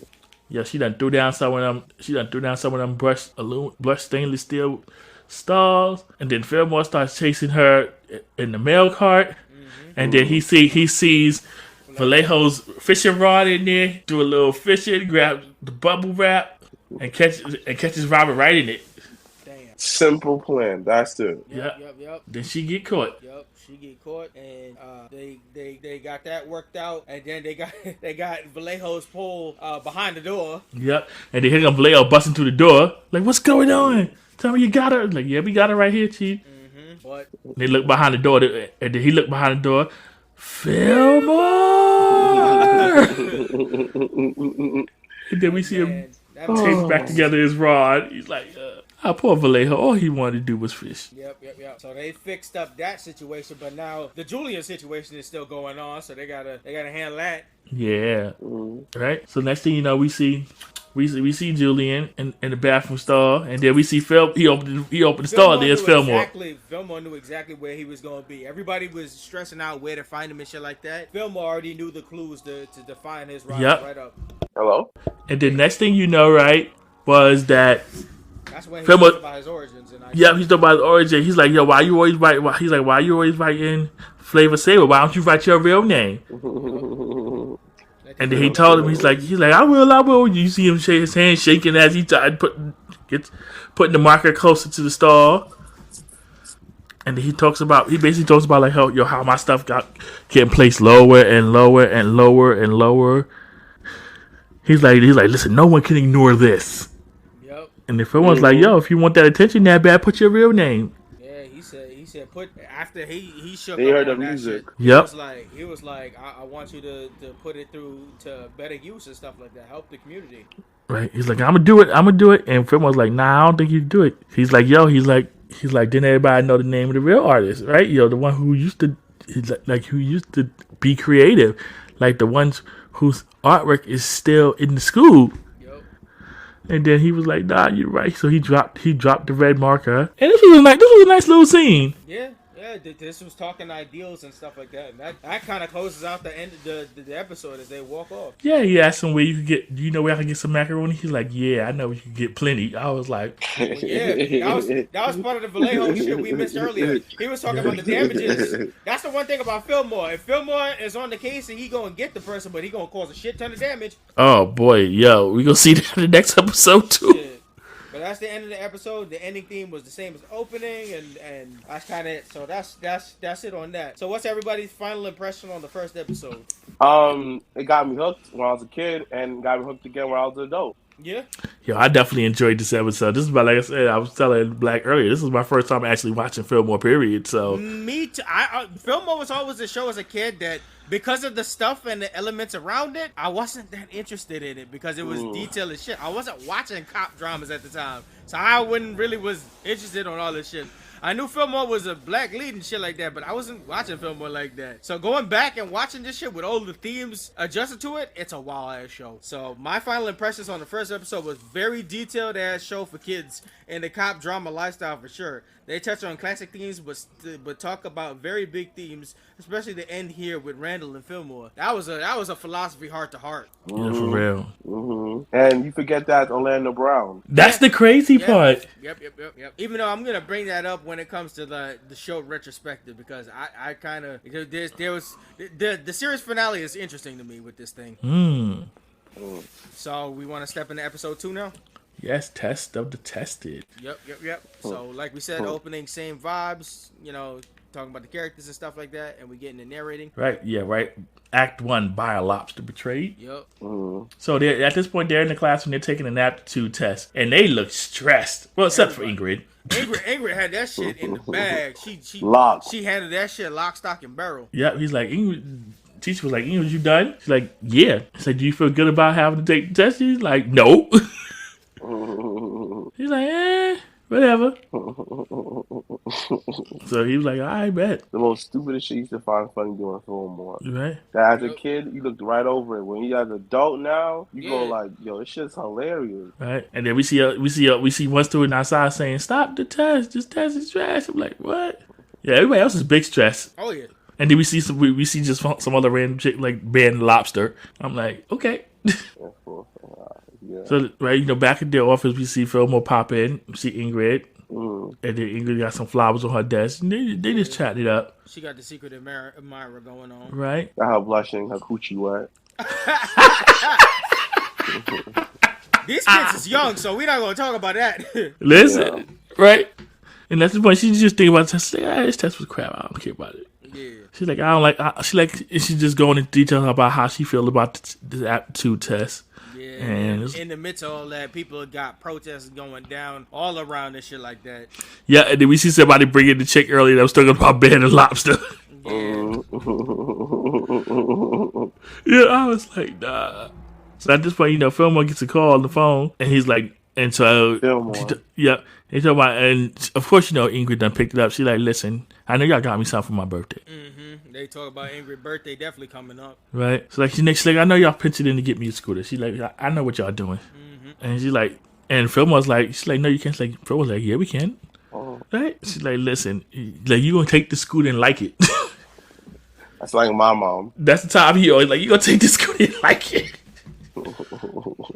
So what you gonna get? Right. So next scene, we see them carting off the completed aptitude exam, and then we see the mascot, the lobster. He popped out, and then he looked, the way that lobster was looking, he was like, well, anyway, the lobster went and swiped the test. Yup. Swiped the completed test, and Fillmore gets another ring on the phone, and he's like, this is Miss Gollywood. He's like, yo, Lobster stole the exam. Yep. And Fillmore's like, all right, I'm on it. He's like, come on, Ingrid. They stole the exams. Vallejo was like, Folsom just called me. He's like, did you destroy a school sandwich machine? Chasing down a lunch bag bandit? See, that's the thing you're gonna know about Fillmore. If he getting the job done, something gotta take the L. Yeah, he's like, oh, of course, but he's like, I can't talk to you right now. I got a lobster to catch.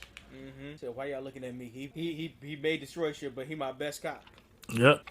So at this point, they go to the boys' locker room. Ingrid's got her face covered. Oh, hell yeah. And Fillmore's like, it's all clear, but it ain't all clear. Nah, some dude right there in the tower. She was like, I'm trying to erase that image. Right? It's like, I didn't need that image in my photographic memory. She's like, you will pay for that. Yep. And he's like, mm-hmm. He's like, it's all clear now, for real. So So at this point, they go to the mascot's dressing room. Probably got a dressing room inside of the boys' bathroom. I don't know, but anyway, the door is locked. So Ingrid uses her past skills, Jimmy the lock. Yep. And the next thing you know, we see old boy who's supposed to be the mascot. The mascot. He's tied. He's all bandaged up. He got finger trapped and everything. Yep. And so back in there, they're now taking pictures and dusting for clues. The squad is out there, and they're thinking, homie got ambushed. They took his suit. They stole the test. Yep. So they got that, and then Principal Folsom pull up and is having them on the case and gives them like 48 hours to handle that shit. And of course, Vallejo looks stressed as always. Kids is big stressed. He's like, listen, y'all got 48 hours to find these exams. I'm not playing with y'all. Pretty much. So the principal pretty much threatens the club, pretty much. Yeah. Yeah, she ain't with it. She's like, I'm tired of y'all. Y'all got 48 hours to get this together. Yep. Yo, I wonder if they ever put like a ban on what's the thing called? This before Amazon got big, like on marbles. I wonder what's their budget for that. Everybody seems to have one. And it's funny because he's like, listen, y'all find them exams. Everybody taking that exam over. And old boy Buster, he was like, oh no. Shit.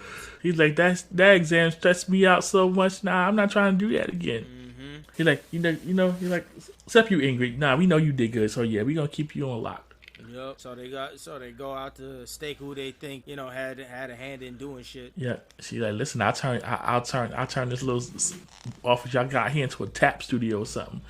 Mm-hmm. I'm like, oof. So they end up hunting this dude named August, and they see him as a suspect, and they try to press him about it, but homie starts to take off in a running space, and that sets up Act 2, multiple choices. Yep, and now they chasing the old boy like crazy. Yeah, they on him. They chase him in rollers. Yep, and doing some. I said they was doing some rocket power shit. Yeah, that definitely was. Yo, they was crazy in here, and then you had the little cheerleader squad trying to do their pyramid. They fly past them. Ingrid rolls right through them. She was like, this pyramid got to be sturdy as hell. They knocked into them a couple of times. They was all Gucci until the final knock in, and they all fall down and shit. Yeah, she's like, y'all as solid as a Geodude using Hardy. And I was like, wow. Where did that was funny.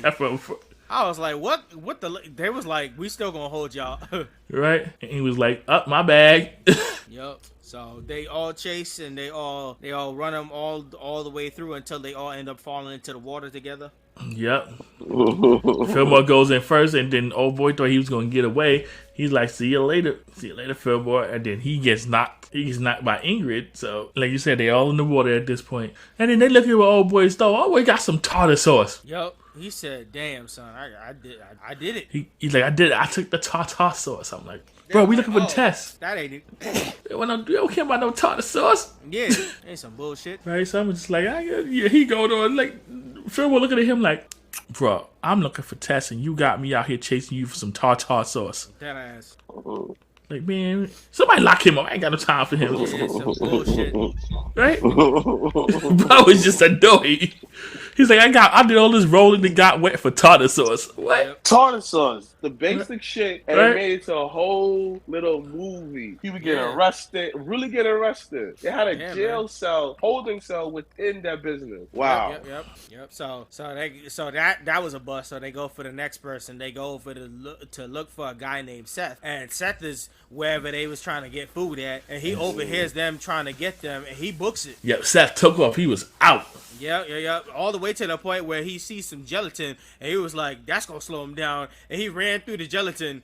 And then I was dying because, I guess in fashion, everybody does it. They don't walk around the gelatin. No, they just right through it. Go through it. Right?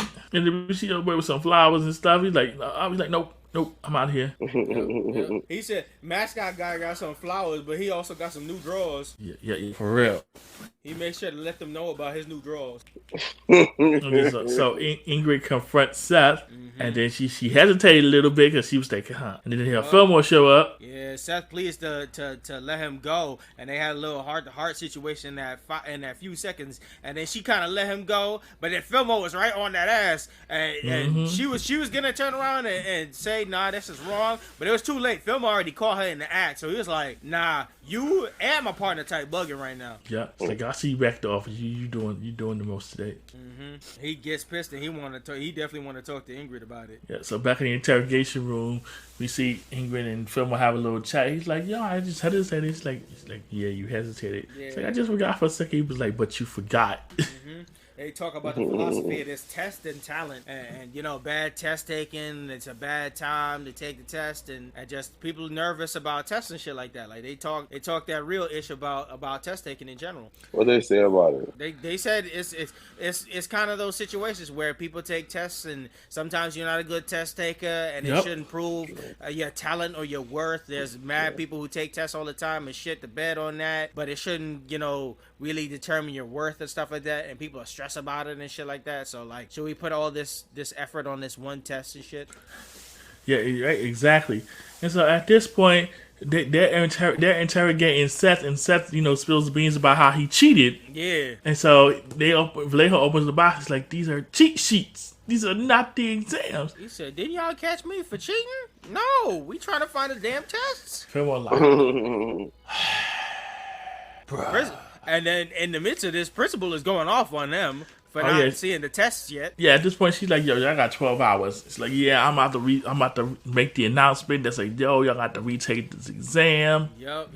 And she was like, I need Ingrid on this shit because Ingrid's our best student. So if we got to redo this shit, she got to be first and foremost. So she wants to have a counselor see her. Yep. I'm like, and Fillmore was like, yo, normally I wouldn't. Yeah, he's like, normally I wouldn't, but she need to figure some stuff out. So yeah, y'all can take her. Yeah, he was like, she need to work that shit out. Right. So we cut to the program, and they all talking. They talking to kids, and they talking about their feelings about the test and shit like that. Group therapy session, pretty much. Yeah, they really going through it, and they got the whole round circle and everything at that point. Yep. And then right after that session goes through, and kids is talking about their feeling towards the test and shit like that. Ingrid finds Enid earlier, who was a protester and shit like that, and Ingrid's pressing Enid. Yep. And in the meanwhile, the team Fillmore was going on a stakeout, and they end up finding the costume. Yep, all the pieces starting to come together. Yep. And they start to figure out all the clues and maneuver that shit. And Ingrid continues to check in with them, and they kind of put their information together, and they figure out all the plot schemes, and figure out it was Elliot. It was the dude who was tied up and finger trapped earlier, the old mascot. Yep, it was Elliot all along. Yep. And that threw me off with that one. They figured out Elliot was doing this to try and impress Enid. That's the whole shit that this was under. He was trying to impress Enid with his protesting skills and shit like that on the low. Right.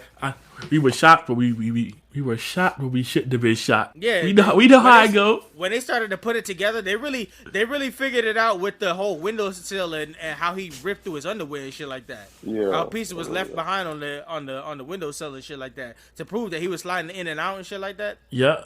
Son was just trying to bag. Yeah, and then so homie was on the run, and they was like, Enid, go check your locker, and that's when she found her birthday present, which ended up being the scooter. Yeah, it's like, get him. Yep. And in a bit of this, Elliot hits her with the traps and runs, hit her with the marbles and shit. Son ain't care. Son was like, listen, I'm trying to bag F all this. Facts. He was on the book. And in the midst of that, Fillmore, I felt bad for the dude who had the waxer. He told Fillmore, one job, bro. He said, take care of her. And he let him use the waxer to catch up with him. And the speed is too much, and he goes right past him. Yep. He didn't use it more than like 5 minutes. Fillmore is a fucking mess, man. He's a menace. That ass. He used it for 5 minutes. He flew into like high speed mode, and then when he was too fast on it, he let that shit go, and that shit exploded. Yep. I felt so bad. My dude, the only thing he enjoyed in his life was waxing them hallways. He asked them for one thing, to take care of the motherfucker. And boom, all you saw is boom. Not only did he damage it, he blew the shit up. All you saw is fly out the door and then boom. I'm like, oh man. So in the midst of that shit, while Elliot was distracted, Enid came around and pulled up on Elliot, and she dropped the candy on him and catches him. Yep, she's like, you had these back, bro. Yep. It's like, you can have all of these back. Yep. So they got him. They locked him up, but homie's still bagging. Oh yeah, he definitely is. Yeah, he from his holding cell. Hey, is that I just realized the door on the holding cell is probably the one similar you got in the office. Probably. Oh man, fucking the same kind of energy and shit like that, right? So while they have all the situation handled and shit like that, Vallejo gets a message about the damages. Right? He was like a $300 costume, a $6,000 waxer. I mean, shit, yeah, Fillmore, damn. Like, sometimes you gotta be thinking if, like, he is the best cop and shit like that, but man, the way he be rocking up these charges, who's paying this shit? Yeah, Vallejo out there shouting, Fillmore! Yep. So Fillmore and Enid talks about deeper stuff with the test again and shit like that, and that kind of ends off the episode for us. A solid 2 episodes. Yep. So what episode it was? and the theme, same vibes and stuff like that. What's your final impression on the second episode and the show in general so far? I go first. Good. Yep. I felt it was good. I felt that it made you not notice that he was the only black guy on the show. I have something to say about that too. And honestly, it made sense because they didn't paint him as a thug. Like, even though the show tried to, even though characters in the show tried to make him look like the bad guy, the thug, what if he was that? But he was highly intelligent, and it makes sense when you grew up in that area as being the only black person. Because you end up just being like rebellious and you realize I can't do this, and people just say, you know what, they'll give you a chance. So it makes sense. It was to me, it makes sense. Also, he wasn't the only one with the past at all, because his because Enid was the same. She got a past too. It was showing off in this episode where she was Jimmy in the locks and shit. Yep. Yep. But would you recommend this series? I always do to everybody. I give them a link to YouTube each and every time. Yep. Co-host, what about you on final impressions and Oh, I really enjoyed this episode. I was watching it and I was like, yo, yeah, this is it. I like this. Yep. I like the fact that, they felt he might be the only one black one there, but they don't really make any mention of it to really like say, hey, blah, blah, blah. It's just, he's there. He's black. Okay. Yep. Yeah, but I like the dynamic between Ingrid, Vallejo, and Fillmore. And just going through this episode, it completely complimented the first episode. The first episode, you got a feel of how things were going to shake down, and they just took it up a notch in this episode. Yep. And I would recommend this. I'm going to keep watching, so I definitely would recommend it. Yep. So I said for mine, my final impression, I said this episode had a lot to say on test taking and talent and expression, which is stuff still talked about today. Deep material and good stuff coming together. I would recommend this show for an older generation to refocus on the look back of these themes, to give this show more of an appreciation it didn't have then, for sure. So do you guys have any comments on the retrospective of like the series, whether you've seen the series in full or not? It's just like a retrospective on the series as a whole, or where you think it's going further on, or what's your thoughts in general? I liked it. It was a good gem. I put it right in there in that vein with Daria in terms of shows that you definitely wouldn't have got the nuances of as a kid, but you appreciate as an adult. Thank you. Yep. Mr. Blacc? Same thing, just to add it on, like, it's a good slice of life show. Yeah, so definitely cop drama up there. So Yep. overall, good. Yep. I said on my retrospective, I said Fillmore was both ahead of its time for the right generation, but also sounds better on paper when you look back at it. We got a dark-skinned guy who is the top student cop in the school, which don't really have, so I wrote this after watching the second episode. I ended up watching the entire series. So there are more black people in the show. This will be followed up on. I thought after the first 2 episodes you think, but no, there's more black students, and you even see his family later on. So, that I know. So yeah. So but what I can see, he's a black male lead in an animated time for Disney, which is very important.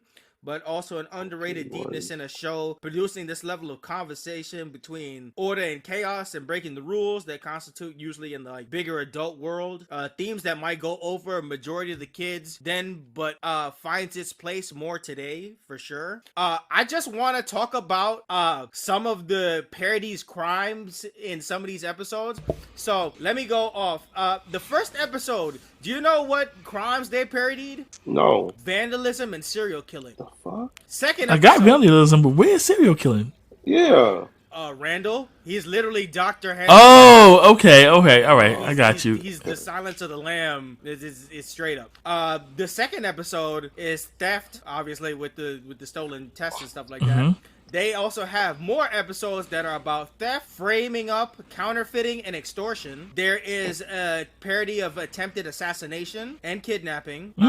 There's parody crimes of the mafia and the dangers of undercover operations, sabotage, detaining an explosive device in public areas, chemical terrorism and frame up, burglary, taking of hostages, and lone cop versus a gang of villains. Substance abuse, motor vehicle theft, attempted murder, gambling and drinking, more burglary, illegal gambling, conspiracy, police corruption, counterfeiting, abuse of diplomatic immunity, bribery, intimidation, match fixing, point shaving, religious bigotry, missing persons, and computer viruses. Yo, just slap the Law and Order theme on here already. Copycat crime, the 3 strikes law, vigilantism, and cover-up of attempted murder. These are all the themes that come up in these 26 episodes of this show. Do you know?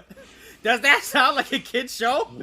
No. Listen, guys, I can't stress enough how this show was made for kids, but I feel like it's best watched as a thing to this was missed completely at a time. Like, I don't think as a kid, you're not gonna get all of this shit. There's way too much shit, and there's so much guest stars in this show. You got from Mae Whitman, who is Katara from Avatar. You got Frankie Muniz. That episode. Do you guys know the what was it?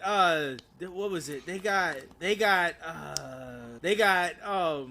for the series finale, they got Raven Simone. Wow, that's a big name. Raven Simone was in there, and I can guarantee you she was in there to big up and thank Eddie Orlando for being. Of course. That's so Raven, and I think that's the way how you kind of cap off this shit. Wow. You got Hayden Panettiere was in this show. You got Steve Carell was in this shit. Wow. I didn't know Steve Carell. Wow. Yeah, yo, I'm telling you, they popped up a couple of times, but Raven Simone being the series finale just kind of capped off in my head because this was like Eddie just kind of saying he's spending more time and that's so Raven pretty much. Wow. So that was kind of the cap off, and this show being like 13 episodes and 2 seasons is very interesting off the block. But I would 100% recommend this for all the adults, people who wants to go back and research cartoons. Go back, yeah. Because you miss a lot in this show. It's legit. And it's free on YouTube. That too. It's free on YouTube. Yeah. You can watch it there. You can watch the links and whatever. But yeah, that's definitely the big ups on Fillmore. So big recommendation on that shit. So we closed the book on Fillmore for this week, and for a preview for our next episode, we're gonna be back in it with Down with BMP. I suggest.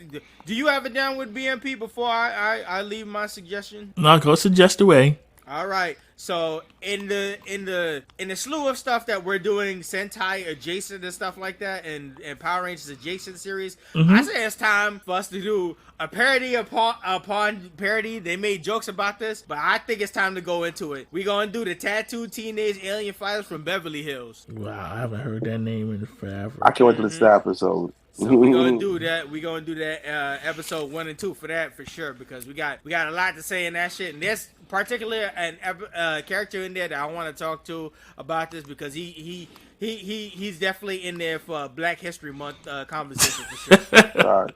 Yep. So, Mr. Blacc, before we start plugging our socials, you could go ahead and plug your socials and everything you a part of, bro. Go ahead. Please follow me on social media. Mr Blacc, MRIBLACC. Follow me on YouTube. On Instagram, Twitter, on the Java TS Podcast. We're on TikTok, y'all. Follow us there. Subscribe to us on YouTube, man. And pleasure, gentlemen. I had a great time. Yep. Hey, plug the show, man. Plug the show. What? Your show, man. The Mr Blacc Show. Mr. Blacc Show. Don't miss the mark on that, man. Plug your shit. But please check out all the episodes of the Sped Kids. I should be dropping a new episode this week, man. And the Mr. Blacc, check out the Mr. Blacc Neighborhood, man. Actually, definitely coming out soon, man. And thank you. Definitely, man. It was a pleasure to have you on, man. This is a long time coming. And you know we had to have Mr. Blacc on for Black History Month. Of course. Appreciate it. It just worked out perfectly. Exactly. We looked at the schedule and we said we got to make the maneuvers. But yeah, definitely. There you go. So for us, we got an email set up at blerdbynature@gmail.com, Facebook and Instagram at Blerd By Nature, Twitter at Blerd By Nature, nature spelled Nature. Co-host, hit us with the YouTube. You can find us on YouTube by searching for Blerd By Nature Podcast. Yep. And we all working on our stuff. We dropping what we can. The last upload out there still on the Wednesday as we speak. We still working on the full episodes and stuff, and we maneuvering all we can. Any final notes, guys, before I hit the outro? Anything from? No, sir. If you listen closely, you can hear Vallejo yelling at Fillmore. Fillmore. Definitely. All right, so let me hit the outro. Thanks for joining us today from Black Thought to Nerd Power. This is Nicholas, Mr. Go With The Flow. And this is the man with the plan, Maurice. And guest, go ahead. And your boy, Mr. Blacc, man. Yeah, and this was another edition of the Blerd By Nature Podcast. Thank you for listening, everyone. And until next time, peace. Peace. All right, man. I appreciate y'all, man. I'll see you guys later, man. Past my bedtime. Peace.